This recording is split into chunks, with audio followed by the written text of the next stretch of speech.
हरिओम प्रिय दर्शकों, यदि आपकी मीन राशि या मीन लग्न है तो इस वीडियो को बहुत ध्यान से देखिएगा, समझिएगा। इस वीडियो में हम समझने वाले हैं कि ये दिसंबर का महीना आपको कैसा रिजल्ट देगा।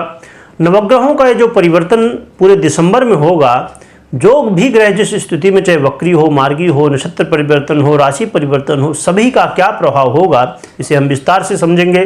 तो वीडियो को पूरा देखिएगा, बिना स्क्रिप्ट किए देखिएगा। प्रिय दर्शकों, जीवन है, ये जीवन में उतार चढ़ाव आता है। क्यों? क्योंकि ग्रह स्थितियों का भी परिवर्तन होता ही रहता है। तो सबसे पहले हम ग्रहों में क्या परिवर्तन होगा वो समझेंगे, फिर उनका परिवर्तन का क्या प्रभाव हमारे जीवन में पड़ेगा ये समझेंगे, और फिर हमें उपाय क्या करने होंगे जिससे हम और भी अच्छे परिणाम प्राप्त कर सके ये भी समझेंगे। आइए सबसे पहले ग्रह स्थितियों को समझते हैं।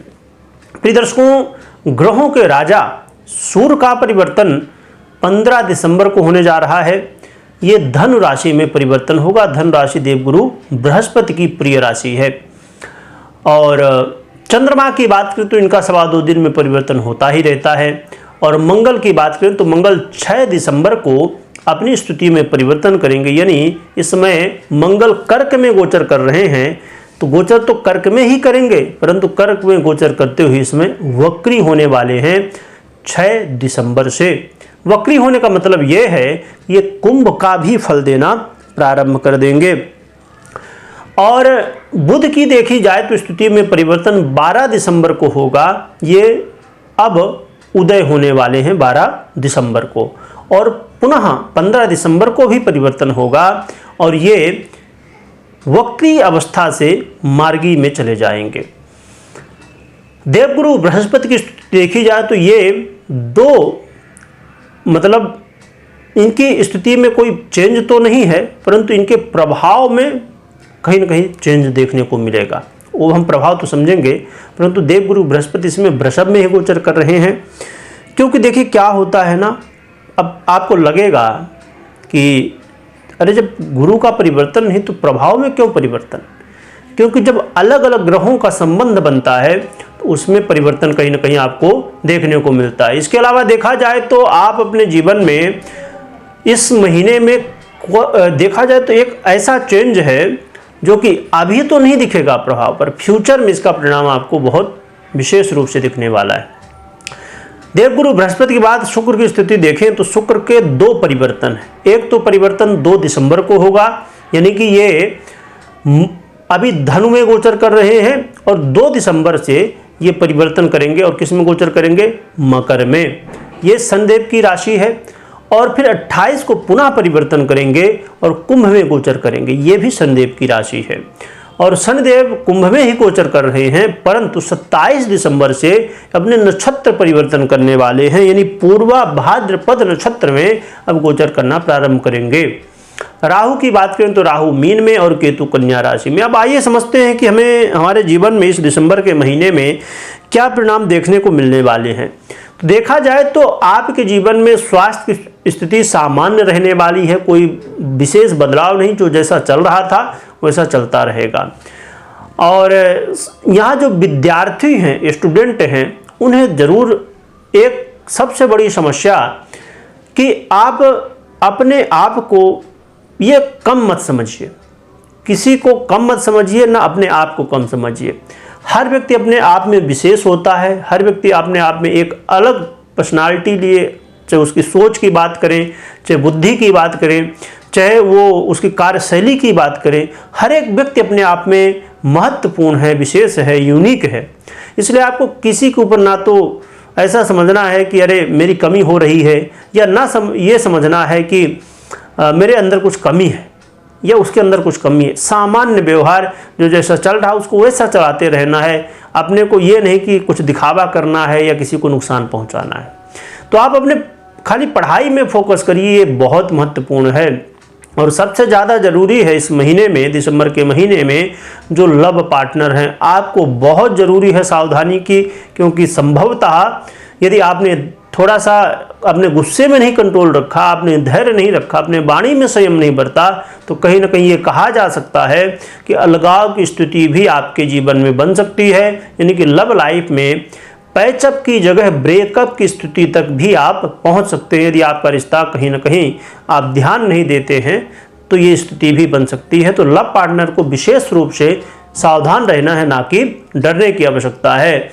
इसके अलावा देखा जाए तो जो मैरिज लाइफ है, दाम्पत्य जीवन है, तो दाम्पत्यों के लिए स्थिति मिली जुली कही जाएगी। कोई विशेष चिंता की बात नहीं है, जो जैसा चल रहा था वैसा चलता रहेगा, बस इसको वैसे ही चलाते रहिए, कोई चिंता की बात नहीं है। व्यापारी वर्ग है, व्यापारियों के लिए लाभदायक स्थिति बनने वाली है, परंतु थोड़ा सा आपको जरूरी है कर्म करना। इसमें आलस्य करेंगे तो फंस जाएंगे।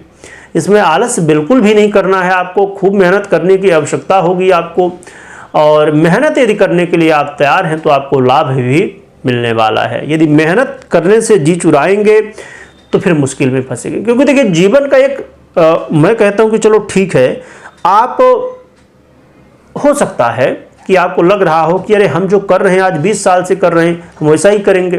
बिल्कुल वैसा ही करिए, पर करिए तो 100% दीजिए।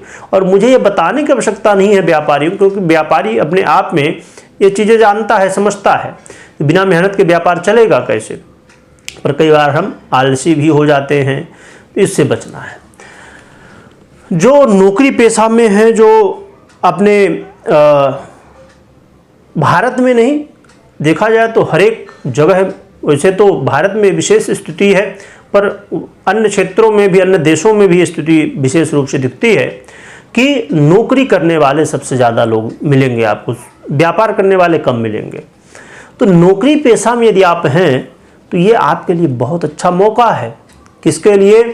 कि आप अपने मान सम्मान को बढ़ाना चाहते हैं। हर एक व्यक्ति चाहता है कि हमारा मान सम्मान बढ़े। आप चाहते हैं आपका प्रमोशन हो जाए, आप चाहते हैं कि अपने जीवन में आप कुछ ऐसा कर लें जिससे आपका नाम हो जाए। तो आप अपने नौकरी में ज़रूर थोड़ा सा ध्यान दीजिए।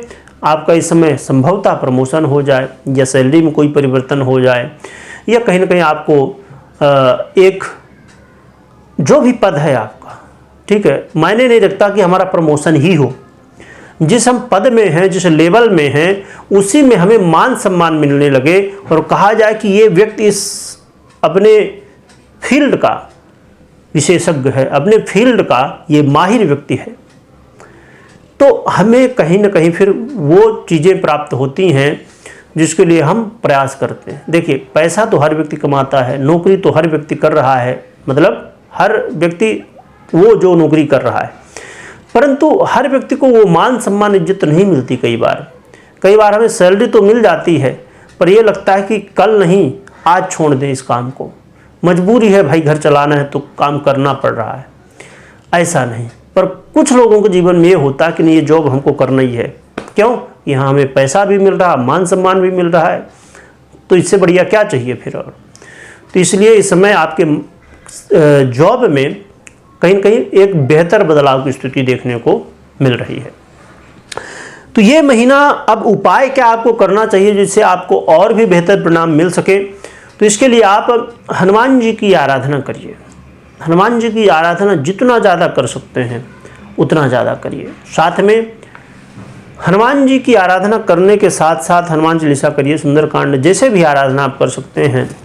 साथ साथ यदि कहीं आसपास भगवान शिव का मंदिर हो, यदि जिनके पास ना मंदिर हो तो अपने घर में शिवलिंग हो या शिव जी हो, शिवलिंग हो तो बढ़िया है, नहीं तो फिर शिव जी की मूर्ति हो तो उनका अभिषेक करिए।